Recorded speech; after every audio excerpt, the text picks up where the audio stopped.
मनसे अध्यक्ष राज ठाकरे यांनी ठाण्यात पत्रकारांशी संवाद साधला। पहिल्या पावसात मुंबई तुंबली होती, आजही पाऊस पडत आहे। वाहतूक कोंडीची समस्या लोकांना सहन करावी लागते। त्याबाबत राज ठाकरे यांना प्रश्न विचारला असता त्यांनी शहर कसं उभं राहतं किंवा शहरं कशी उभी राहिली पाहिजेत याकडे सत्ताधाऱ्यांचं लक्षच नाही असं म्हटलं आहे। चेंबूरमध्ये झाड कोसळून जी दुर्घटना घडली त्यावरही त्यांना प्रश्न विचारण्यात आला। मागची अनेक वर्ष आपण शहरं कशी उभी राहिली यावर बोललो आहोत, मात्र शहर कसं उभं राहतं याकडे कुणाचंही लक्ष नाही। बिल्डरांना प्लॉट द्यायचे, त्यातून पैसे, पैशांतून राजकारण आणि फोडाफोडी एवढंच काम फक्त महाराष्ट्रात सुरू आहे। लोकांना चांगलं आयुष्य मिळावं म्हणून काहीही चाललं नाही। रस्ते बांधले आणि पूल उभे केले म्हणजे शहरं उभी राहत नाहीत। आपल्याकडे विकास आराखडा येतो, परंतु टाउन प्लॅनिंग होत नाही। त्यामुळे कुठेही रस्ते बांधले जातात, ते किती उंचीवर बांधले जातात, त्यातून पाणी कसं जात आहे याकडे कुणाचं लक्ष नाही। फक्त फोडाफोडीचं राजकारण एवढंच चाललं आहे महाराष्ट्रात आणि देशात, असं राज ठाकरेंनी म्हटलं आहे। येणाऱ्या काळात सिमेंटच्या जंगलात राहावं लागेल का असं विचारलं असता राज ठाकरे यांनी आता तुम्ही कुठे राहत आहात, आता काय झाडांच्या जंगलात राहता का असा प्रश्न विचारला। महाराष्ट्रात 3 वर्षांनंतर निवडणुका आहेत, परंतु आतापासूनच SRAची प्रतिक्रिया सुरू करण्यात आली आहे। या SIRचा सर्वात जास्त फटका पश्चिम बंगाल आणि बिहारला बसला आहे। पश्चिम बंगालमध्ये तब्बल 27 लाख मतं काढली गेली आणि ममता बॅनर्जी यांच्यासारख्या नेत्याला पराभवाला सामोरं जावं लागलं। त्यामुळे ही काही सरळ आणि साधी सोपी गोष्ट नाही। सध्या देशात जे राजकारण सुरू आहे ते चांगलं राजकारण सुरू नाही। खूप घाणेरडं आणि गलिच्छ राजकारण सुरू आहे। याचा फटका भविष्यात भारतीय जनता पक्षालाही बसणारच असं राज ठाकरे यांनी सांगितलं।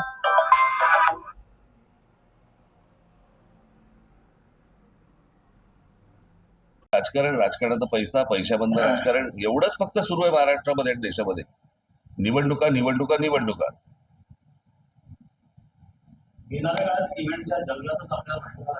आता कुठे राहताय? नाही, आता कुठे राहताय? आता कुठे राहताय? कुठे आता तुम्ही? झाडांच्या जंगलात?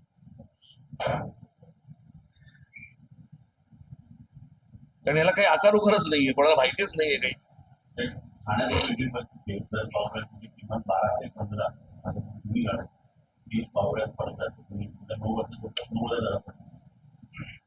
काय करायचं त्याला? तुम्हालाही दिसतोय, मांडा। चॅनल आहेत ना तुमच्याकडे, मांडा। चला चला बोलल्यावरती कंठ फुटला तुला? एवढा बघत बसला होता आपलं इंटरनल मेट्रो। नाही, ठाण्याचा प्रश्न आहे ना विचार। काल लिहिलंय की मी त्याच्यावरती।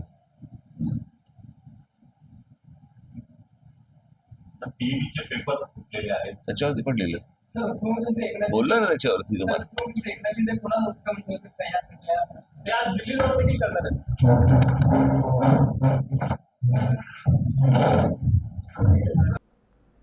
ठाणे शहरात सुरू असलेल्या पावसाच्या पार्श्वभूमीवर सखल भागांमध्ये पाणी साचण्याच्या घटनांची गंभीर दखल घेत महापौर शर्मिला पिंपळकर यांनी आज संबंधित अधिकारी आणि पदाधिकाऱ्यांसमवेत प्रत्यक्ष पाहणी दौरा केला। आज दुपारी महापौरांनी पेड्या मारुती चौक, मासुंदा तलाव परिसर, वंदना टॉकीज परिसर आणि चिखलवाडी या भागांना भेट देत तेथील परिस्थितीची पाहणी केली। पावसामुळे पाणी साचलेल्या ठिकाणांची माहिती अधिकाऱ्यांकडून घेत नागरिकांना त्रास कमी करण्यासाठी तातडीनं आवश्यक उपाययोजना करण्याच्या सूचना दिल्या। या पाहणी दौऱ्यात शिवसेनेचे गटनेते पवन कदम, ठाणे महानगरपालिकेचे अधिकारी तसंच पदाधिकारीही उपस्थित होते।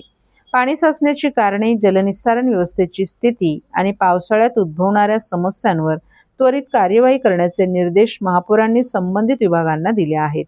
शहरातील नागरिकांना कमीत कमी त्रास होईल यासाठी यंत्रणांनी सतर्क राहून आवश्यक त्या उपाययोजना तात्काळ राबवाव्यात असे निर्देशही महापौर शर्मिला पिंपळकर यांनी यावेळी दिले। भेट दिली आणि आता आपण वंदना टॉकीजच्या इथे आहोत। तर ज्या ठिकाणी सकल भागामध्ये पाणी साचत होतं त्या ठिकाणी आपण यंत्रणा व्यवस्थित ठेवलेली गेली आहे। काही ठिकाणी आपल्याला पंप नव्याने बसवता द्यायचे होते तर तिथे नव्याने दिले आहे. जसं का आता वंदना टॉकीजच्या इथे पण आपण नव्यानेच पंप दिलेला आहे. आणि मला वाटतं की जोपर्यंत पाऊस आहे तोपर्यंत या सखल भागांमध्ये पाणी साचण्याचं आपल्याला प्रमाण दिसेल. पण जसं जसं पाऊस ओसरेल त्याप्रमाणे आपली यंत्रणा इथे आहेच हजर आणि व्यवस्थित आपण त्याच्याकडे लक्ष देऊन आहोत. मला वाटतं की ज्या वेळेला पहिल्यांदाच आपण महापौरपदी झालं, मला वाटतं पाण्यासाठी आपण बैठक घेतली होती. त्याच्यानंतर पावसाच्या आधी वृक्षतोड असू देत, रस्ते असू देत, याच्या बैठका पण आपण अधिकाऱ्यांसमवेत घेतलेल्या आहेत.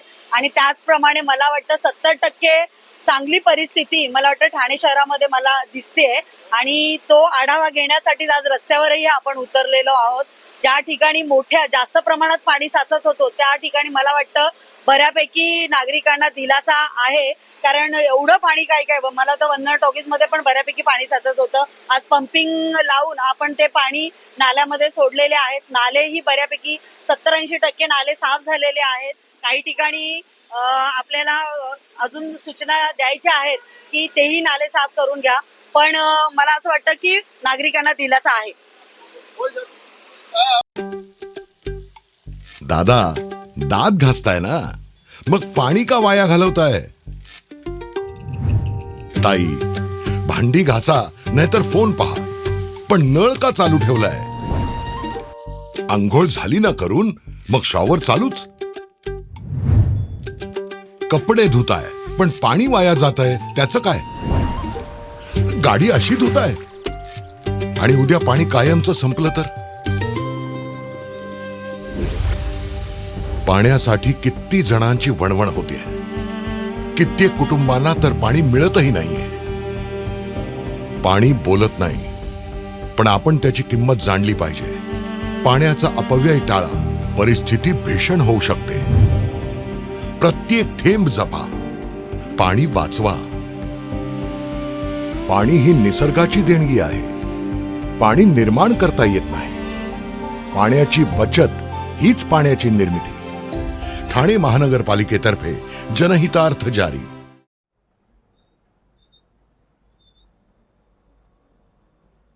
प्रभाग स्तरावरील अतिक्रमण नियंत्रण विभागातील 116 कर्मचाऱ्यांच्या बदल्या.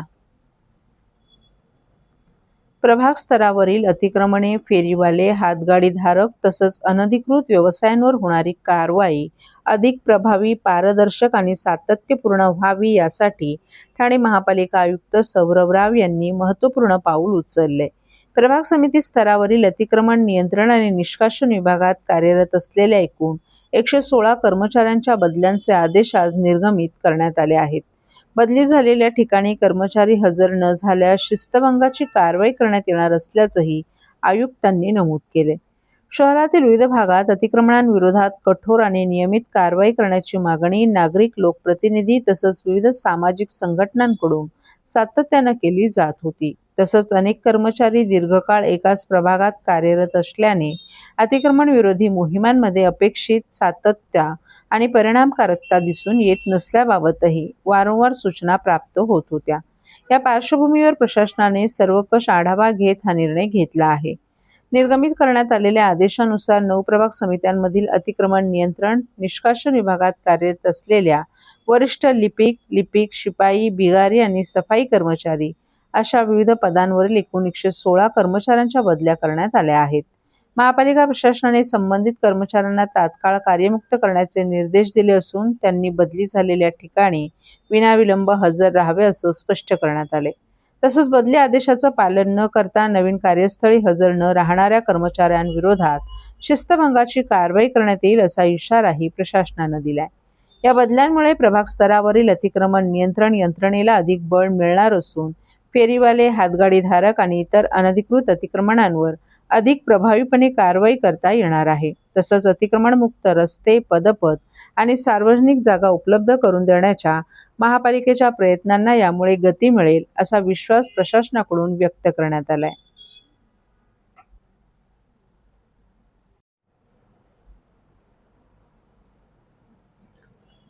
MMRच्या पाणी सुरक्षेचा प्रश्न विधान परिषदेत आमदार ॲडव्होकेट निरंजन डावखरे यांची लक्षवेधी. मुंबई महानगर प्रदेशातील वाढती लोकसंख्या, वेगानं होणारं शहरीकरण, वाढती पाणी टंचाई आणि भविष्यातील जलसुरक्षेच्या पार्श्वभूमीवर कोकण पदवीधर मतदारसंघाचे आमदार ॲडव्होकेट निरंजन डावखरे यांनी आज विधान परिषदेत लक्षवेधी सूचनेद्वारे अत्यंत महत्त्वाचे प्रश्न उपस्थित केले. सभागृहात बोलताना आमदार ॲडव्होकेट निरंजन डावखरे यांनी स्पष्ट केलं की पाणी ही नागरिकांची मूलभूत गरज असून नियमित मालमत्ता कर, पाणीपट्टी आणि विविध कर भरूनही नागरिकांना पाण्यासाठी टँकरवर अवलंबून राहावं लागत आहे. ही परिस्थिती अत्यंत चिंताजनक आहे. उपलब्ध पाण्याचा प्रत्येक थेंब आणि त्यावर खर्च होणारा प्रत्येक रुपया पारदर्शक आणि जबाबदार पद्धतीनं वापरला गेला पाहिजे, असं त्यांनी ठामपणे मांडलं. MMR क्षेत्रातील सर्व महानगरपालिकांमध्ये तृतीय पक्षामार्फत जललेखा परीक्षण करून प्रत्यक्ष पाणी गळती, बिनमहसुली पाणी आणि वितरणातील त्रुटी यांचं वस्तुनिष्ठ चित्र समोर आणण्याचीही त्यांनी मागणी केली. अनेक शहरांमध्ये थेट मोठा परिणाम नागरिकांच्या पाणी पुरवठ्यावर होत असल्याचंही त्यांनी निदर्शनास आणून दिलं. याचबरोबर अधिकृत आणि अनधिकृत पाणी टँकरची संपूर्ण माहिती सार्वजनिक करून टँकर व्यवस्थेत पारदर्शकता आणण्याची मागणी त्यांनी केली. बारवी धरणाच्या मुख्य जलवाहिन्यांमधून होणारी पाणी चोरी, बेकायदेशीर जोडण्या आणि अनधिकृत वापरामुळे उपलब्ध जलस्रोतांवर अतिरिक्त ताण निर्माण होत असल्याचं नमूद करत अशा प्रकारांवर कठोर कारवाई आणि तातडीची कारवाई करण्याची त्यांनी मागणी केली. यावेळी वाढत्या लोकसंख्येच्या पार्श्वभूमीवर प्रस्तावित डिसॅलिनेशन प्रकल्पांचा मुद्दाही त्यांनी उपस्थित केला.